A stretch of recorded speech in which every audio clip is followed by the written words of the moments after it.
Hi, I'm Olivia. I'm the Witch of Wonderlust here on YouTube and on Instagram, and today I've got a wonderful guest and we chat for a little while. Her name is Carvets, aka the Bronx Witch. She's an eclectic solitary Wiccan witch, tarot reader, Reiki practitioner, and owner of BronxWitchBodega, an online shop for magic and medicine.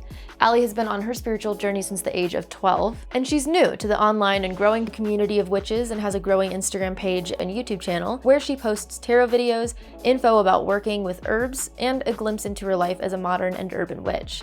Allie lives in the Bronx, New York with her husband, Joe, and her cat, Eartha Kitty. I'll leave her handles and links for Instagram, YouTube, and her shop down below.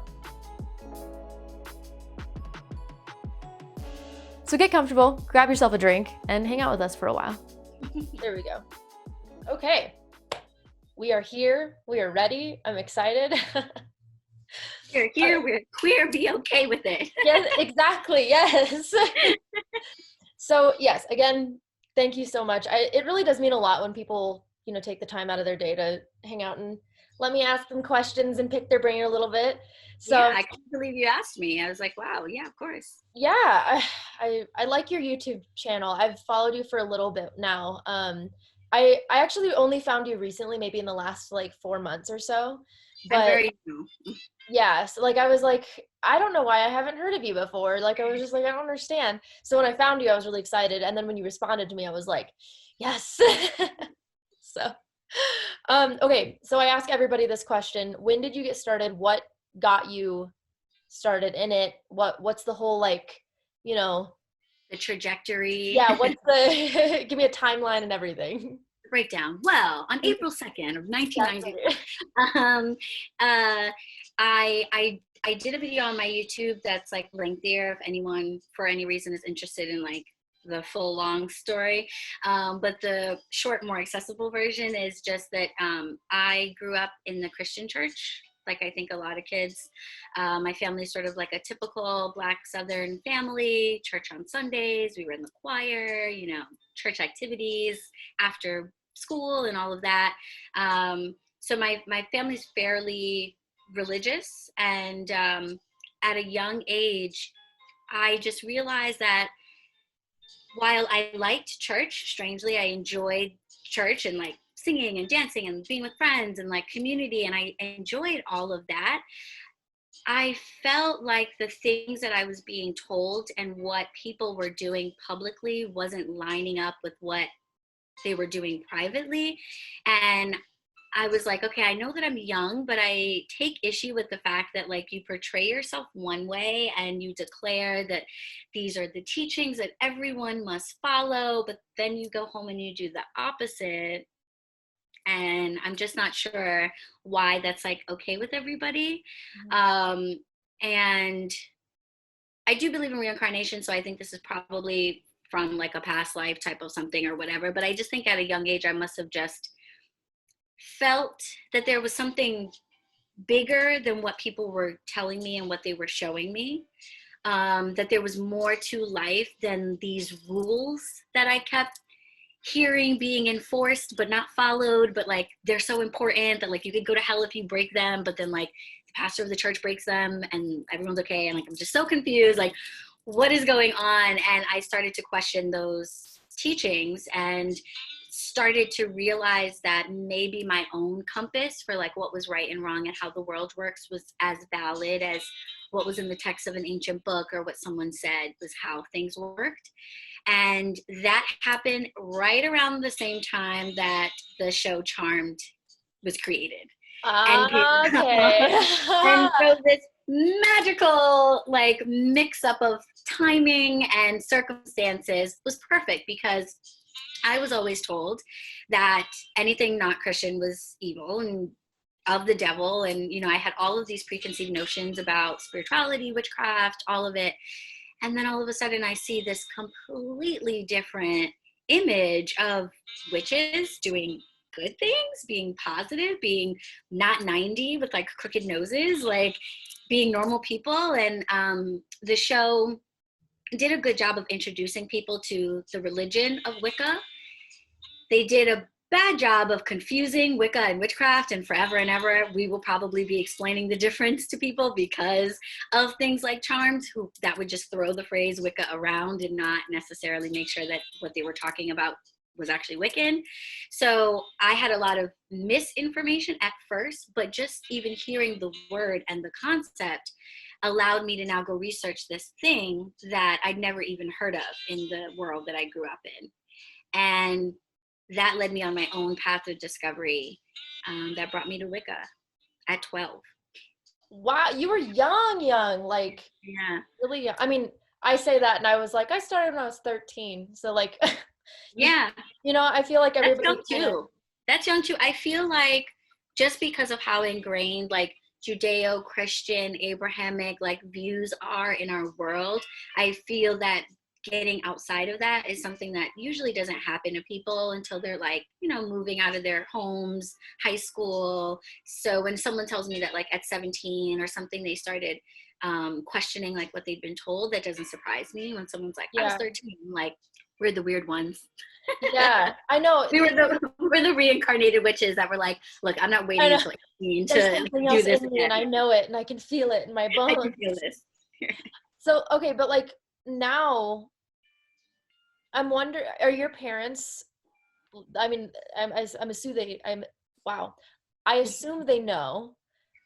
Yeah, how did you go about telling them? So my mom, it didn't start out well. I would say it was never like a coming out moment. It wasn't like, hey, poof, I'm a witch. It was more the things associated with witchcraft. My mom started to notice like around my room and things like that, and took issue with that, candles in particular. Okay. And so here I am with like my glass candles. I'm trying to set up like spaces for myself and do things, and my mom is like, why are you lighting those candles in here? And I tried to explain it, and it was like, that's witchcraft, that's demon worship. Absolutely not. It's not allowed. And we actually had like, this was one of the less shining moments of me and my mom's like relationship, but like an actual physical like tussle over a candle. Oh my gosh. Because she had said that I couldn't have candles because it was a fire hazard. So of course, being, I'm a thinker, I'm gonna get glass candles. I can solve this problem. Oh, it's fine. We got it. I'm good. No problem, right? So I come home with my glass candles and I'm like, boom, problem solved. And she's like, nope, you can't have that. And I was like, wait a minute. What the hell? You said this is just a now. Right. And then it came out that no, actually she was mad about it, and I was insistent, and it didn't go well. And that turned into me creating an altar out of a sheet. It's actually a sarong, and all my stuff in it, and hiding it under the bed. And I would pull it out at night, and I would pull it out on the full moon, and I would do readings for myself. So for a very long time, it was just sort of my secret thing. I would go to church with my family, and I would just sort of sit there like, and I would read. I would bring witchy books and read in church just to be kind of like, I'm a rebel. I'm like sitting there reading like books on divination, like, like you guys. Until finally my mom was just like, don't come, fine, it's fine. You're old enough now. I was like 17 at that point. She was like, fine, you're going to, it is what it is. You're old enough. You don't have to go to church anymore. And I was like, thank you. Thank you so much. It wasn't until I was post 30 that I was able to come back to that and actually have a conversation with my mom about my spiritual path and about what I do. All of my 20s, it was just me. I was living on my own. So it wasn't like I had to navigate it in her space. I had my own space so I could exercise freely. And then when we would come together, it was just one of those things that didn't really come up. And when it did, what my mom, and I think probably a lot of Christian people don't realize, is that the things they talk about or claim to be all about, paganism actually is all about. And so she'll say things like, oh, thank God that happened. And I'll be like, yes, thank God. What a blessing. And so we can connect because we're still talking about spirituality, and we're still talking about something bigger than ourselves, and we both believe that there's something bigger than ourselves than us, and that there are forces at work that we can tap into but don't fully understand, and all of that stuff. But we just have very different ideas of like how that shows up in your life.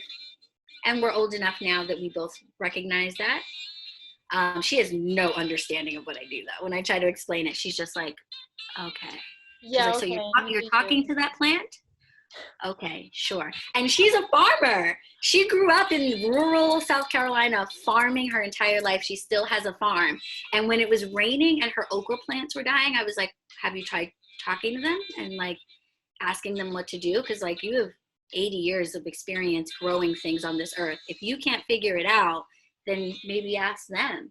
Mm-hmm. And she like looked at me what like, what? And I was like, you don't do that? Like you work with the earth all day, every day, and you don't never talk to the plants?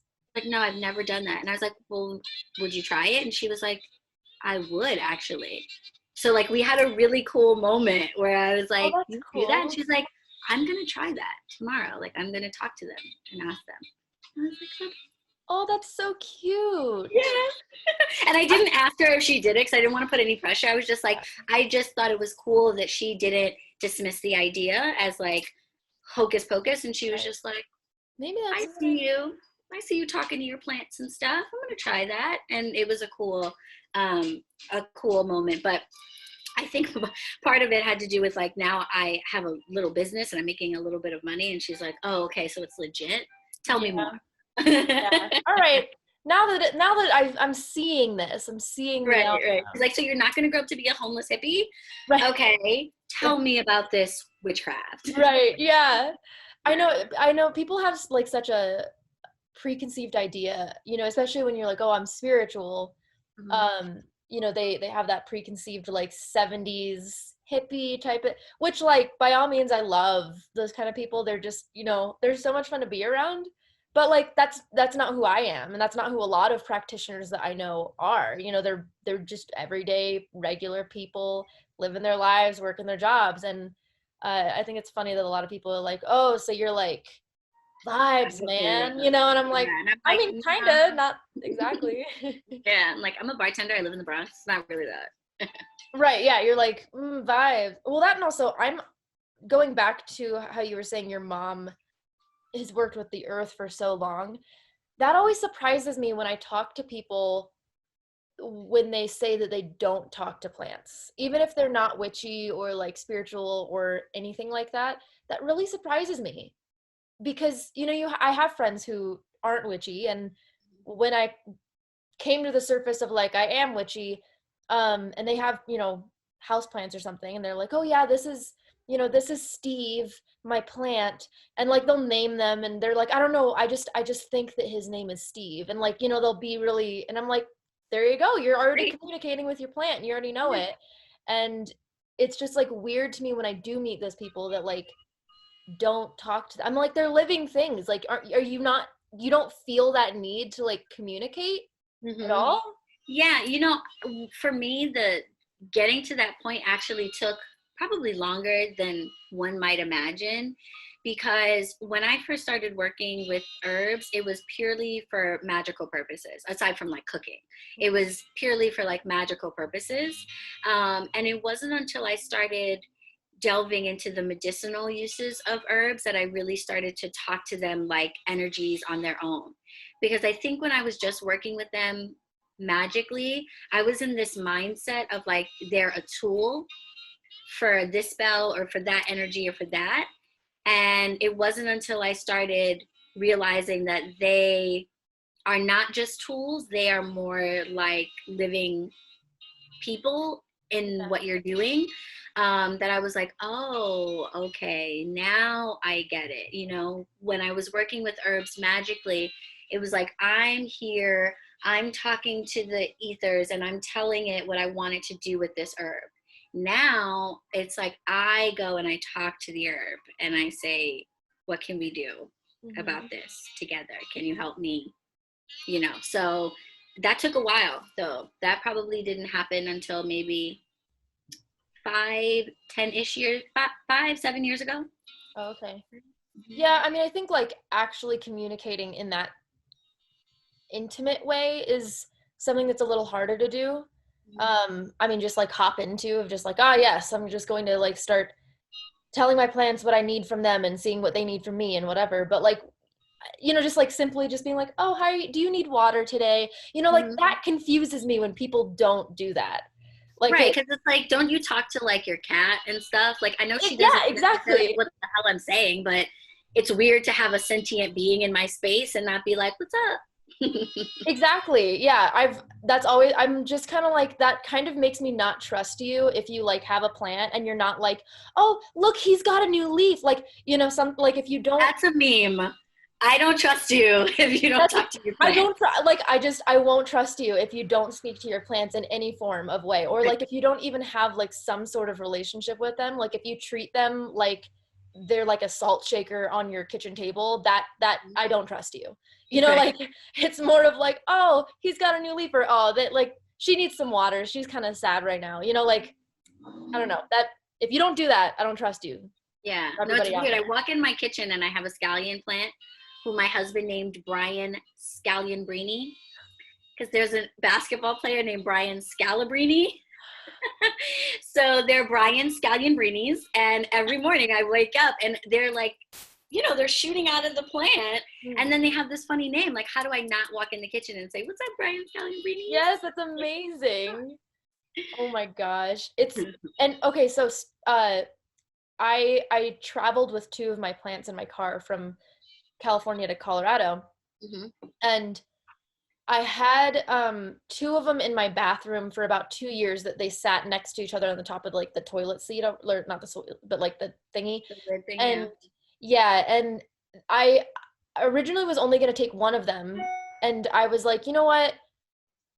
I have this like gut feeling that I either take both of them or I don't take either of them. Like they have to stay together. So I was like, all right. So I took both of them, put them both in like one of these crates and just like kept them there. And I drove straight back to Colorado, and I'm going to have to like send you this photo, or I'll like post it on here for everybody to see it. But these plants were like hugging. Like I had like a plant, a pitcher plant, and it Mm-hmm. literally had its leaves like wrapped around my coffee plant. Like it was like straight Aww. up as if I had like put the leaves and like tied them together. That's how it was. And I didn't move them, I didn't touch them. It wasn't like a bumpy ride. And I was like, they're best friends. I was like, That's they're best friends. It amazing. was the cutest thing. And I was like, see, when people tell me that like plants don't feel or like they're not alive or conscious, I'm just like, no. No, I mean, like, I have killed plants, and when I do, it's like a big deal. Yes, I have It's a a big burial for deal. them and everything. Yeah, and like I question, like I gift their remains to like the other plants, and like I question whether or not I should have plants if I'm not responsible enough to keep them alive. Like I really, it's stressful when they're not doing well. And I do think it's like it's weird, but I think when I try to think about how it's possible that my mom could work so closely with them and still not ever think to do that or establish that type of a connection, I really think it just maybe has a lot to do with the person and like their receptivity to external energy. That's true. Not everybody walks around wanting to feel the life of all the things around them. That's true. Sometimes Yeah. you want to be like, No thanks. yeah. And so acknowledging the life and the energy of things that people often don't Mhm. means that you're now surrounded by, like, I'm not alone when I go like in my kitchen. Mhm. Brian's Calling there. Yeah. So like get like recognizing the life and the sentience of all of these things means that I now have to deal with what it means for me to be in the presence of something that is alive. I have to care for it. I have to be responsible for it. I have to be mindful and conscious of what I do and how it could affect them. And sometimes people don't want all that. Yeah.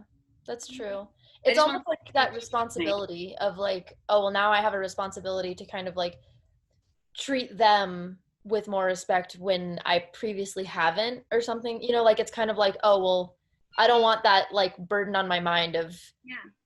like killing a plant. Like if I have to uproot a weed, like then I have that burden or whatever. Yeah, it's Um, more energetic work than just like, oh, water it. Like recognizing that it's a living energy means like I can't just do that. You wouldn't like just water somebody living in your house. Yeah. You know, like you would be providing for them. You'd want to make sure they're comfortable. You'd be like doing a lot to fully nourish and nurture them. And it's a lot of responsibility. Yeah. It is a lot of responsibility. I know, and I watch those YouTubers. Do you know who Plantarina is? No. Oh, you would love her. She's like spunky and she's really like just got a really good energy. But Yeah, she's like a plant. you're like the you're like the official witch 411. I don't know if you remember 411 back in the day. We used to call 411 when we needed like a phone number or an address or something like that.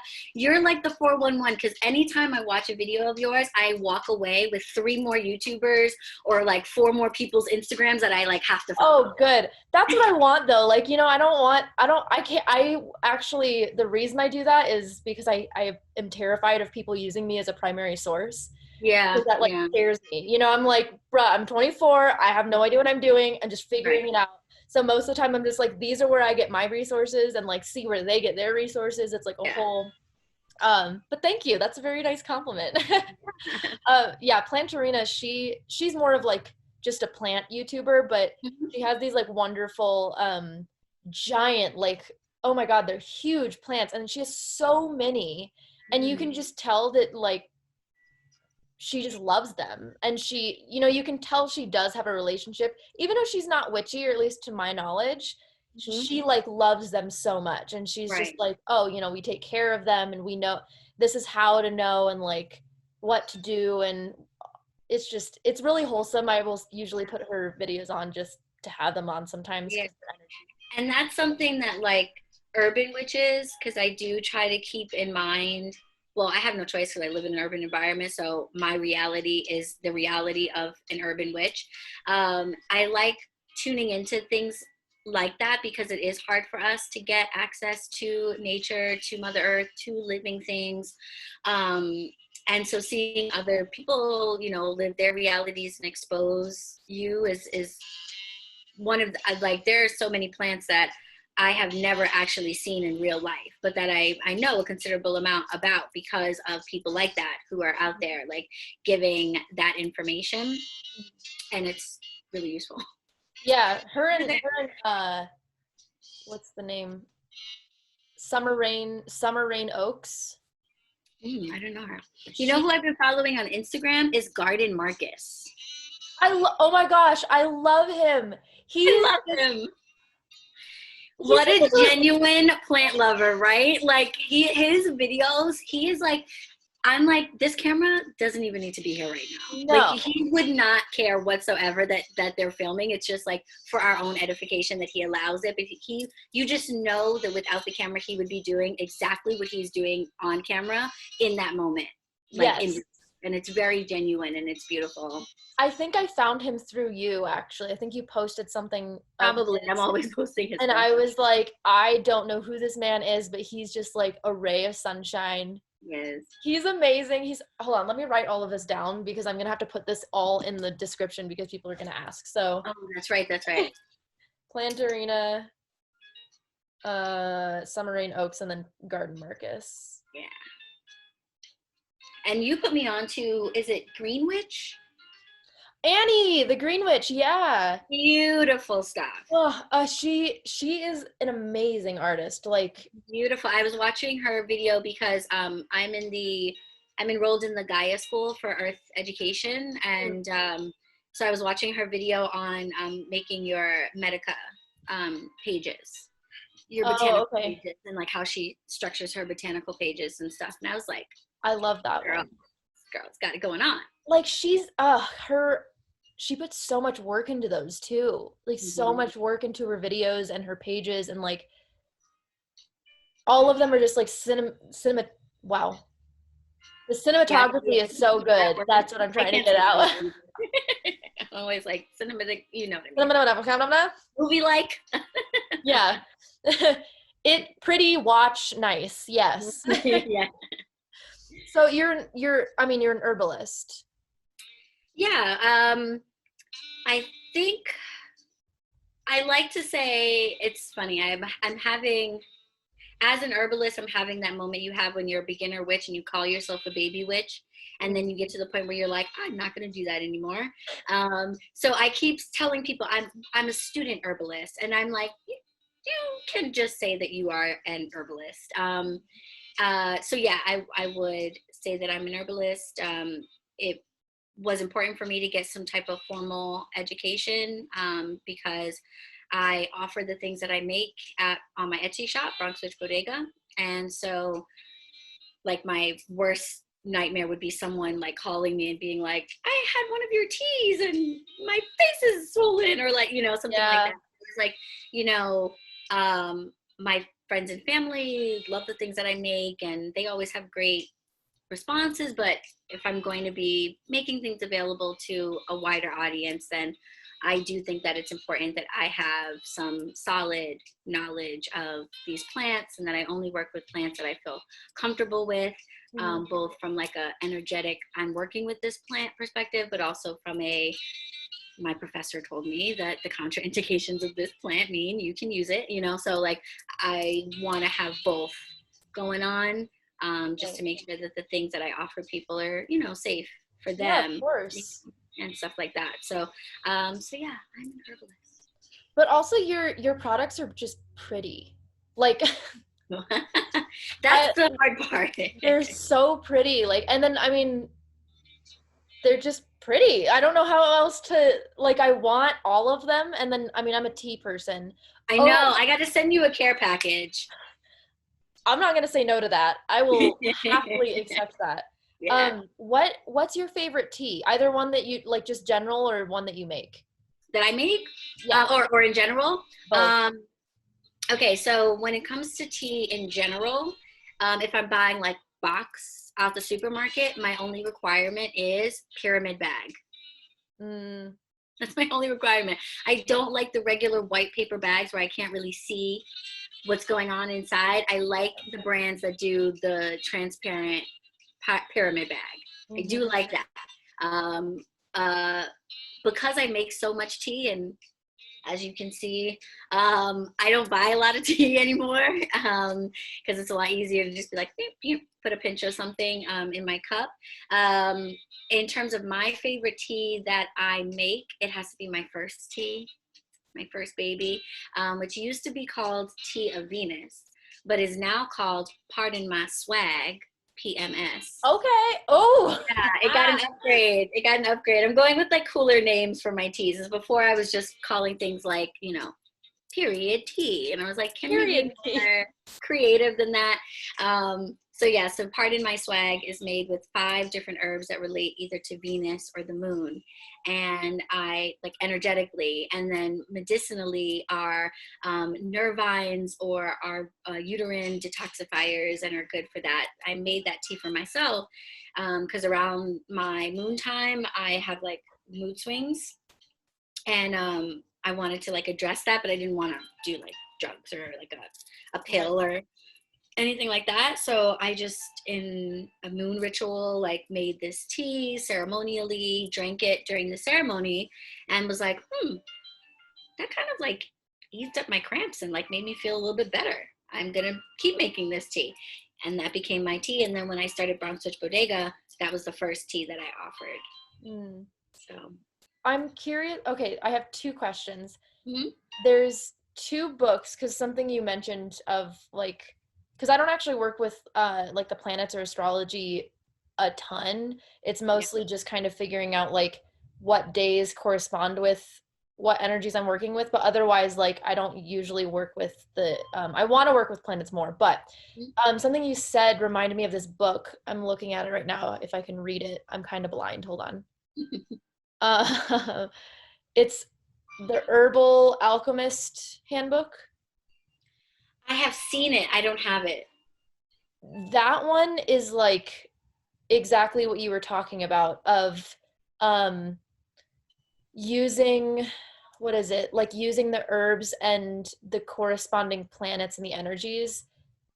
She talks about, the author, I don't remember her name, she talks about how a lot of the time she'll make either tinctures or teas or things of the sorts for people after she reads their charts. and makes those things for them that they might be lacking in their chart in order to kind of like balance it out. And Hmm. I've never heard of something like that until I read that book, and I thought that was like really interesting. Yeah, yeah. So I you've heard of Ayurvedic medicine. Hmm.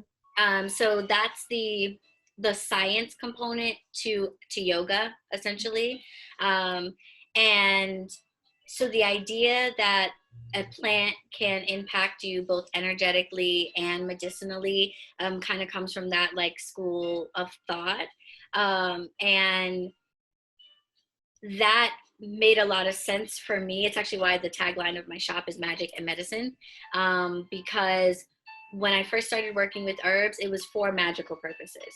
It was There was nothing medicinal about it. It was like, me in my room casting spells and learning like what herbs are great for prosperity or for love or different things. And that was the case for a very, very long time. And it wasn't until like 5 years ago, 7 years ago, I want to say, that I started doing things like making my moon tea and like making things from my herbs that were also medicinal. And when I started doing that, I realized the very interesting overlap between the ways plants show up in our bodies and the ways like our ancestors intuitively understood to like use them magically. Right. It's really kind of like fascinating when you look at like the history of plants, like the history of the use of a plant, Mm. and how our pagan ancestors knew what these plants could do without like labs and Mhm. science and tests and all these things. And it's because the energy of the plant oftentimes would inform them of that. And they would literally look at this plant and be like, this plant is pea yellow, Yeah. and it would be good for your bladder and good for urinary issues. And like they would literally like just tap into the energy of the plant and somehow get it right. See, and that's something that I've been thinking about a lot lately, like a lot, is our ancestors, they had they don't have all these distractions that we have today. And like they listened to the earth, they listened to the plants, but also it's like music. There's such a like if anybody here has ever been to like a any kind of ritualistic meeting or of any culture or practice, um the music is like of a different Mm-hmm. standard, like it's not just like, oh, this is nice music. Like if you've ever been to like a public powwow, Mm-hmm. the chants and the drums, and like it's on a totally different level, and our ancestors knew the Mm-hmm. power of music, the power of sound. Like there's Oh a yeah. reason why throat singing is a sacred thing, and like Yeah. there's specific, and it's just like so interesting that we kind of look at our ancestors back then and we're like, we're so civilized now, but in Right. reality it's like they had very advanced systems, and not even just spiritually, like they were just advanced in a lot of different ways, and we don't give them that credit. And I think it's They just like, understood really complex things. Like when I the pantheon that I work with, probably the most would be the Hindu pantheon of deities. When I work with deities, which is not all the time, but when I do, those are the deities that I tend to reach out to. And so things about Hindu history, Indian history, mythology, the language, all those things I just sort of like to educate myself about. And, Sanskrit is like thousands of years old. And the original Sanskrit is so like complex that we can't even speak it now, but our understanding of it is that the sounds of Sanskrit are supposed to be the primordial sounds of like the universe. And so when you speak a word, I know. And when you start looking, what? yeah, yeah, take a look at like anything online, like about the Vedic texts, Sanskrit, like the language itself, the actual language. I find linguistics kind of interesting. The language itself. There's modern Sanskrit, and then there's like really ancient Sanskrit. And that is the language that I think like the Atharva Veda is written in. It's the Vedic text that's supposed to be like the spell book. And I was doing some research because I was like, oh my God, I got to get my hands a copy of this. It's a Hindu spell book, an ancient Hindu spell book. Sorry, like, please, internet, where is this? I will spend hundreds. What is this? And I couldn't find it anywhere. And I was like going crazy. And then finally I found like a paper written by a Hindu scholar that basically was like, you're not going to find it because it's in a language that you cannot speak, that you cannot pronounce, and the spells have instructions and ingredients that you cannot obtain or do. Like, it's not like, no one does them. But that makes me realize more. But that makes me want to do it more. I know. I'm like, now I need to know more. Now I need to know more. So I'm about to read Shakti Rising by Chinayan is the last name. On the goddess as conceived by like the Hindu pantheon. And I saw that they talked about the importance of language.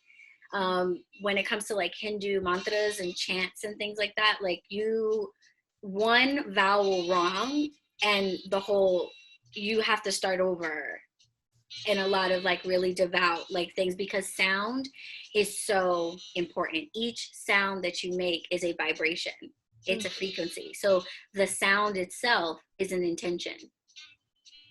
That is fascinating. So, I mean, I've not had coffee today. Language is one of the most interesting things to me. And that was one of the things that I thought that I was going to pursue when I was younger, just because, and it came out of a space of like, I'm dyslexic. So like when I read things, like reading something out loud, unless I know what I'm reading, like I have repetitively already read it. Kind of anticipate what it's going to say. Yeah, it's difficult. So when people are like, oh, read this aloud, and I haven't read it before, I'm like, oh, I don't want to do that.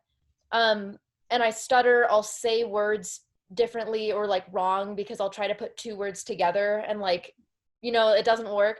And I think it's interesting too that people can be saying the same thing, but they're saying it in different ways, just depending on where they grow up or how they grow up or just kind of like their environment. And the ability to switch, I was listening to a podcast, this is such off like magical stuff, but the ability to switch like the way you speak can really, really heighten like the way that you are perceived to other people. And like, you are able to have a better relationship with those people. So, like you speak to people who speak in proper English.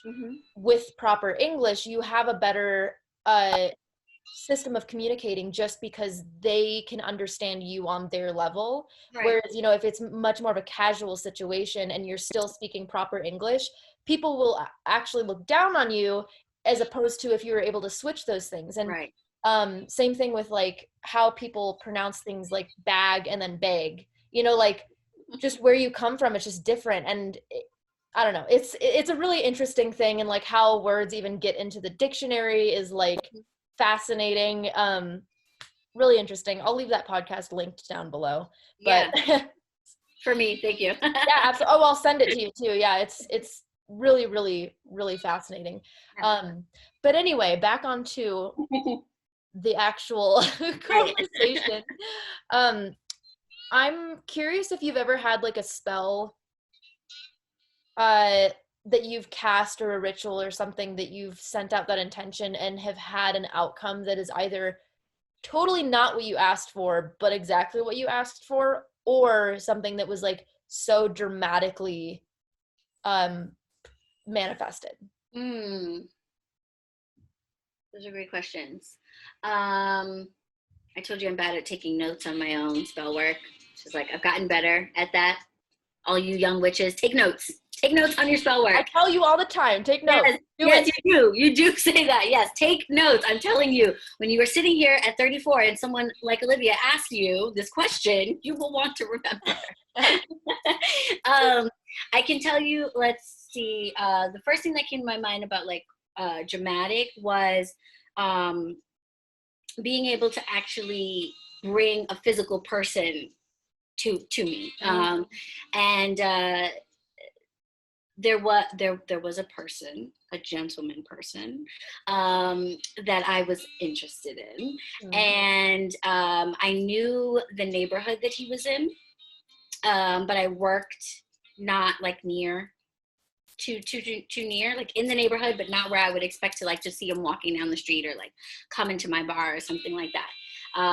And I did a little something because I wanted to have a conversation, but I wanted it to be in person. And I was like, well, I'm never going to see this person in person, you know, Right. but I generally know where they are. Maybe that is enough. Sure enough, it was enough. Within a week, they walked into my bar and What? sat down, and I was like, "Hey," and I planned it out like literally the way we made eye contact, the thing we said to each other when we first spoke to each other, all of it I had set in my intention. I was like, when I see this person, I have something I want to say. I don't want to be nervous. I don't want to be emotional. I just want to say my piece, and I want it to be like normal, and I just want to have a conversation about it. I just want to be able to say it. And that's exactly how it happened. And so later on in the conversation, I'm talking to him, and in my mind, I'm like, this is crazy that this is even like happened. And I was like, so you come in here often? And he was like, I've never been in here before. I walk by this bar from time to time, and I've never come in here. It's just not my type of place. And it wasn't. It was like a fancy place, and he's like a casual, like sports bar kind of dude. And he was like, I don't know, I just was on my way home from work, and I just wanted a drink in a different place. And I was like, that's what you think. Yeah, I was like, so yeah, so that was one of the most like in quick, your face. yeah, just like quick type of thing where I can't come up with any other explanation for why it worked exactly, why we had that moment exactly as I had intended for it. I think when it comes to like things going awry, luckily I've not ever had anything happen where it was like, oh my God, what have I done? That's good. Yeah, I think, and obviously not everyone needs to do this. I know that you practice your craft outside of like a religious context. For me, practicing within the context of Wicca and kind of having some guidelines for, appropriate behavior or what have you, I think prevented me from ever wanting to do something that could have like catastrophic consequences, or Right. at least it puts me in a mindset where I think about potential consequences before I get Yeah. started. And then I always do a reading on for myself before I do any spell work. What do I So tell you to do? so there's an investigative process that goes on, me just thinking, feeling, does this seem right? But then also going to spirit and looking for concrete, signs that I'm doing the right thing. And I'm grateful. I think that has kept me from doing anything that has caused like serious unintended consequences. Right. But yeah, there have definitely been spells that have been, they work and you're like, oh, That's okay. not what I meant. I don't know if that's exactly what I meant, but all right, I'll take it. Like that happens quite a bit because you can't, even if you give thought to the possible consequences, you can't foresee necessarily everything, No. So that's why I think it's important to understand the weight of the responsibility when you are casting for anything, even if you're doing it to heal someone, to give someone $1,000,000, to just do the nicest thing for somebody. Still take the time to give it thought, to go to spirit and make sure that it's the right thing to do, because it might be the right thing to do for another witch, it might not be for you to do, and so Yeah. just taking the time to be mindful before you do things, I think helps. The spell isn't going anywhere, the magic isn't going anywhere. You are going to get to cast 1,000,000 spells, so no need to rush it. Take your time and make sure that you feel like, okay, if there are unintended consequences of this spell, I am okay with it because I truly feel that I should be doing this right now. Yes. Yeah, that's a big thing is I think inside if you should be casting it or not, and if you don't know is when it's a great time to be reaching Find out. out. But Right. That's another thing is like, you can't foresee what's going to come out, especially when you're involving somebody else in the spell, Right. because like you don't know how they are influenced. And this is another thing is I don't know what your belief is with like how magic affects people, like if I were to cast on to somebody. Right. But my personal belief, and from what I've experienced, is that it depends on the person, because it depends on how easily or not easily influenced they are and what they decide to do with that energy that you give them. Yes. Like they have free will. I don't Hollywood may say otherwise, but like we cannot take people's free will from them. Right. And that's one of the biggest things, is why it's really difficult, and why I really don't prefer for people to cast on other people unless that person has like asked you to. Right. Um, And to be clear, like with the person that I was talking about, when I was casting that spell, it was not on him. It was an attraction, right? Right. Yeah. It was about the actual details of the spell. It was like a two-part spell. It was sort of like a think of me spell and a come to me spell at the same time.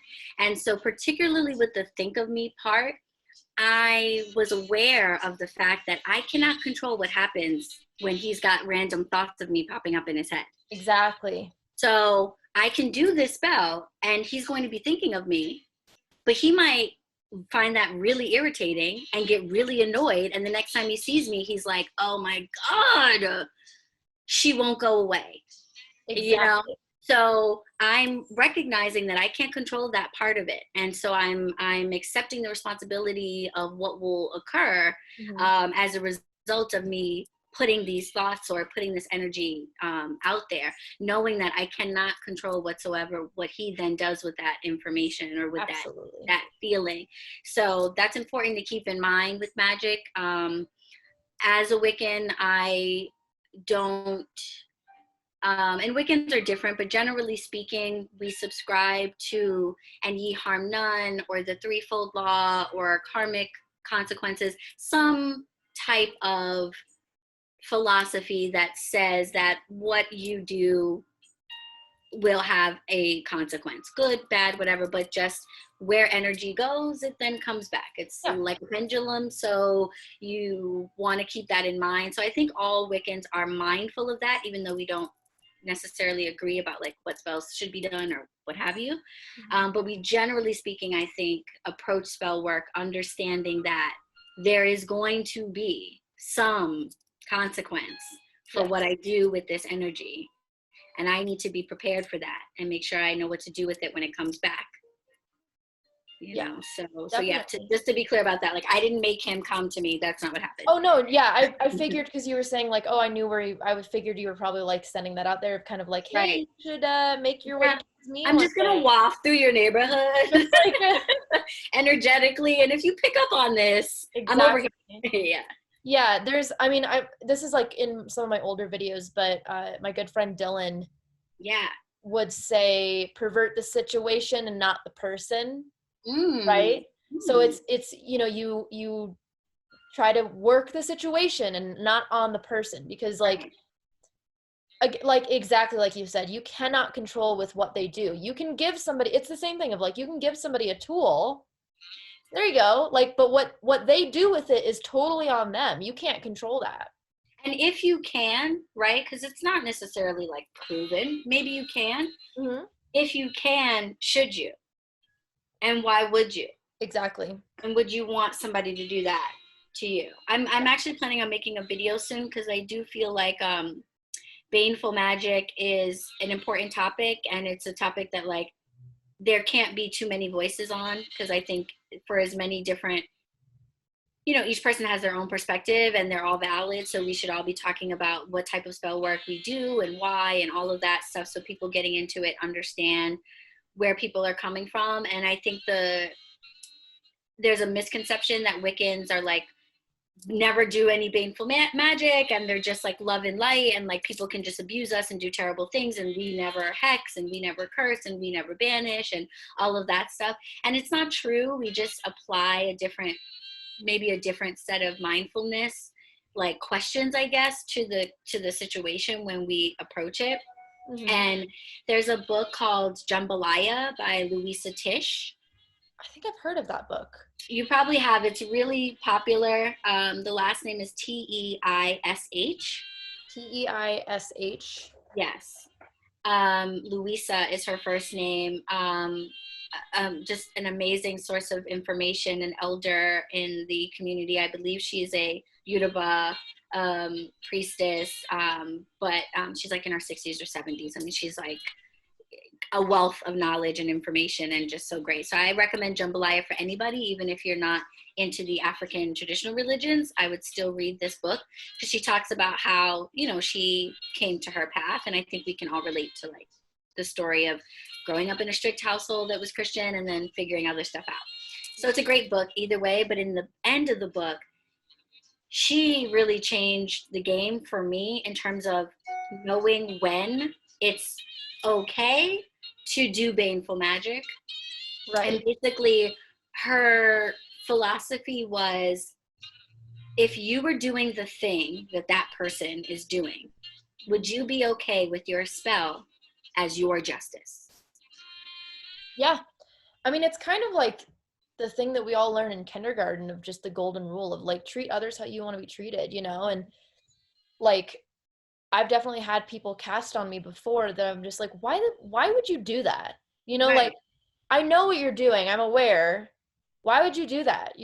That's awful, you know? And then I just think it's like, we're all people. Just treat each other as you would want to be treated. And like, if you want to, you know, like send somebody away, then like give them something to go towards, you know, like and I mean, I'm not Wiccan and I don't subscribe to a lot of those things, but it's like, I do agree with the idea of not just like being like a steamroller, you know, like, Yeah, just willy-nilly throwing your magic all over the place. yeah, like Jeez.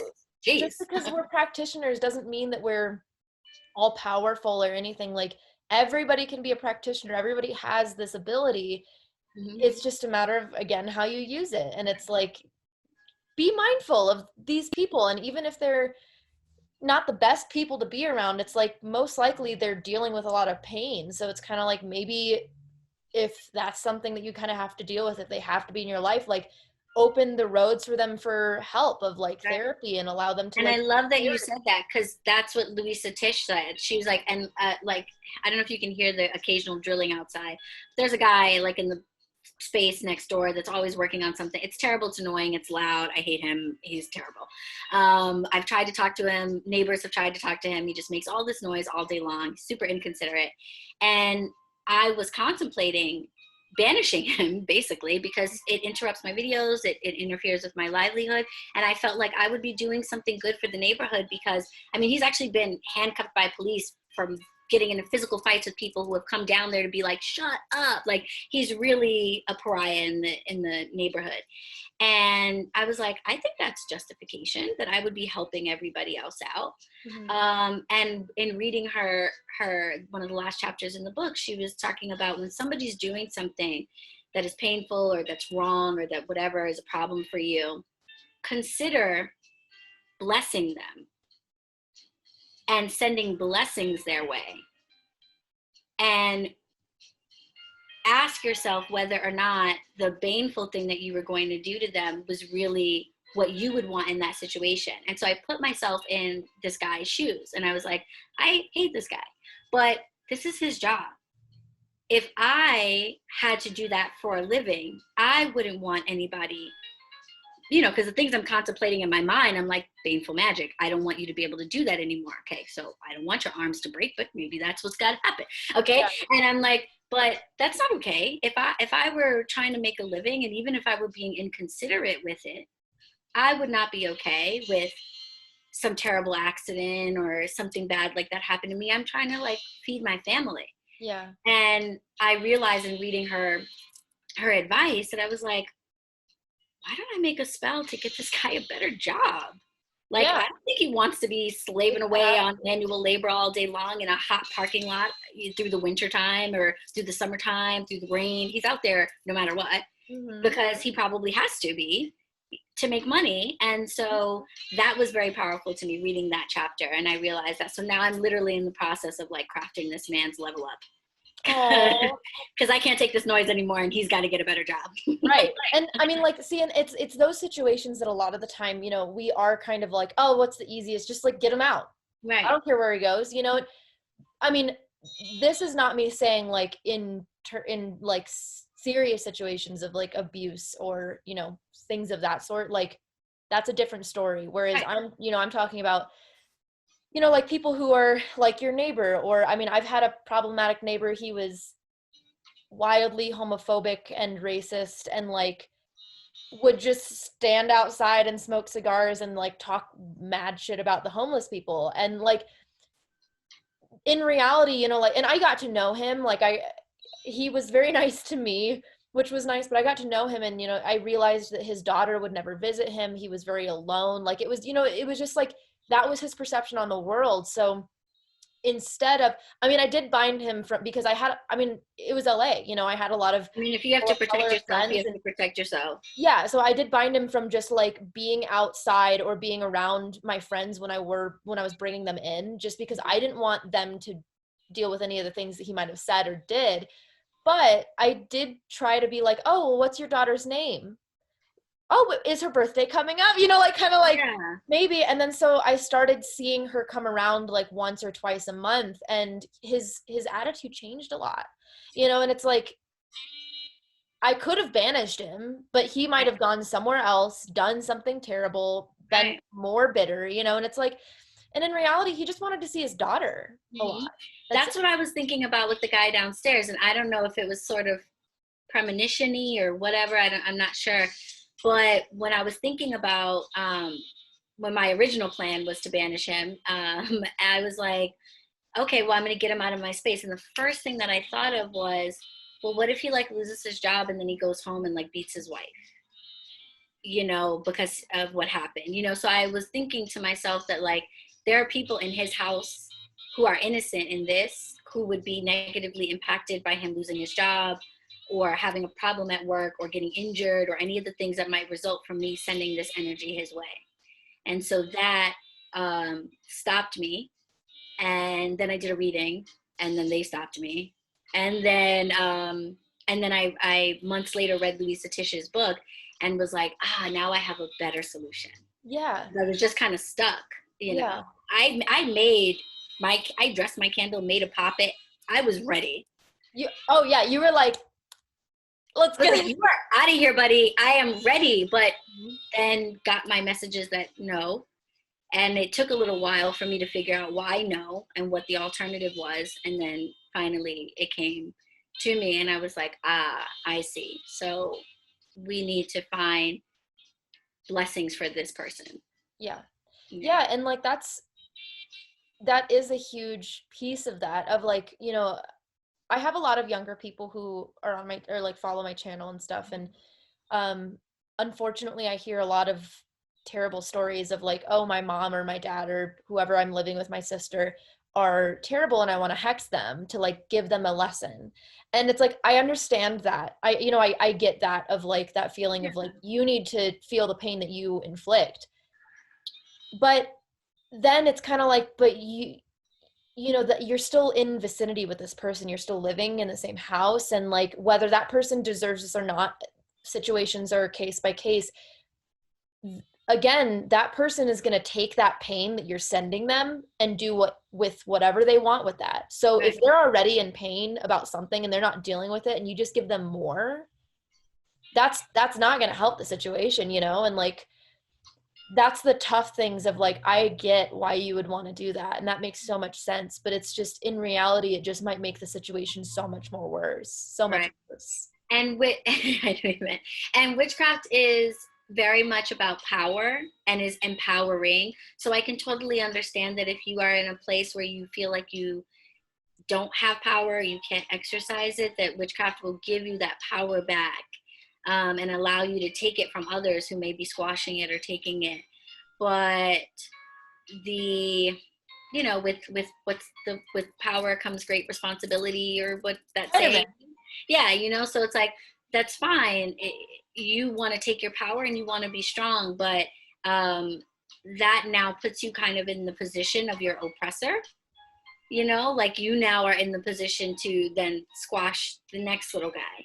Yeah. And do you really want to do that? And if you're casting a spell for the purpose of teaching somebody a lesson, then that's all you're doing. Is you're being like it makes me think of Matilda, you know, where it's like you were being squashed, you were the little guy, and then magic allowed you to go and be the big guy and put them down. But magic, if you really want to change your life, is not about being better or bigger or more powerful than the next person. It's about being the bigger, better, more powerful version of yourself. Yes, absolutely.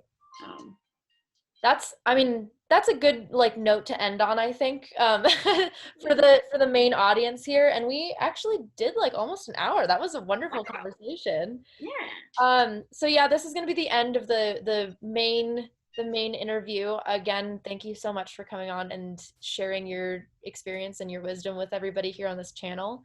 You're very welcome. Yeah, everything is linked down below. So the things that we talked about and all of your social media and your shop will be linked down below. So yes, check her out, give her some love. But again, until next time. Blessed be everyone. Bye. That was my chat with Allie. I really hope that you enjoyed and learned as much as I did. I also had a really good time just chatting with her. Allie's really wonderful, and thank you, Allie, for coming on to the channel and spending time with us and giving us your energy. But that is all for this video, and as always, I will see you in the next one. Best of luck, be kind to each other, and may your gods treat you as you treated others. Bye.